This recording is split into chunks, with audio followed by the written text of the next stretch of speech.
Are you the type to volunteer or go first, or wait for someone else to be the guinea pig? In my case, I was never the one to go first, maybe second or first. Today, I would like to share how I overcame being a girl who had to follow in someone else's footsteps and finally take my own leap of faith. Growing up with a golden star of a brother that always took risks and always was the first one to go, and I would just follow into his footsteps, whether that was cliff jumping in Hawaii or trying new foods or just registering and waiting in line, he was the one to go first. My whole childhood and early adult years, I followed in his footsteps, and I couldn't make my own decisions or take my own risks. It had to be watching someone else do it before me. And then one trip just changed it all. A trip to Las Vegas my family takes every year. We do a crazy exotic adventures, whether that was doing roller coasters, zip lining, helicopter rides, going to these exhibits with snakes wrapped around us. We did it all. Besides this one a crazy stunt, which was the Stratosphere building. The Stratosphere was one of their major landmarks in Las Vegas, and it was this jump you can do that's 900 feet, and it's for absolute daredevils, and I really wanted to do this. I've done everything there but this, and I asked my brother if he would do the jump with me, and he said no. And knowing me, I couldn't do it on my own. I had to have someone else go before me and hold my hand the whole entire way, or it was just not possible for me. And then something just clicked. I knew that me and my brother were being separated soon and that I had to do this. So I called the company. I asked, is there any openings? Can I do this? And they were like, yes, come now. And it was really late at night. And I registered. I suited up. I put on the GoPro and I was ready to go. And then the man says to me, are you ready to go? And I was like, yeah, like, okay, family, let's go up the elevator and we'll go right up. And he says, no, are you? And until that moment, it really hit me that this is something I am doing by myself.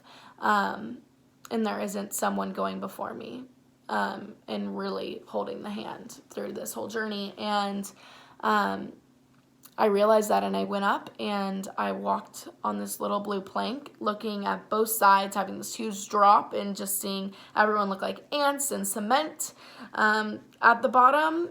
So I was so terrified, and the guy noticed that in me, and he said, just letting you know, a lot of people don't jump. When they hear the countdown, they back up, so just let us know, and we'll release you. And I just felt so doubted, and that I just couldn't do it. And my anxiety was throughout the roof, and I could see a million people behind me in this little glass room observing me about to jump, but no one actually I could hear. All I heard was this huge building and this wind crashing up against it and my heart racing. Then he started the countdown. So when it hit 1, I didn't hesitate. I jumped. So not only did I prove everyone that doubted me, saying that I probably couldn't jump, and my family down below that thinks I have to have someone hold my hand, I jumped, and I did it on my own. In the first couple seconds, I screamed terribly. And the rest was just a release. It was amazing, and I never felt more alive, and my adrenaline never hit harder. And it was the thing that was my very first, and that I did on my own. I walked out on that little blue plank, and I became the person I am today. I really did something on my own, and it really shows throughout my next experiences throughout life. I then ended up moving to Thousand Oaks, and my brother stayed back in Fresno, where I'm originally from, and I entered a new community where I knew no one, and I entered groups that have already formed, and I thrived. I became a peer mentor. I really discovered myself. From that one moment of just being on that plank was the moment that I recreated who I am. And I'm not the same person I was over 2 years ago since that moment. And then I ended up being the first person in my family going to a community college. And my whole family's pedigree is for me to enter the medical field. And that's with my mom being an ICU nurse, my brother being a pharmacist, and then me studying neuroscience and reading books and learning and educating myself that I've been wanting to work on human brains my whole life. And then when I did that plank jump, my personality just shifted. And I decided when being at community college, I'm a communications major.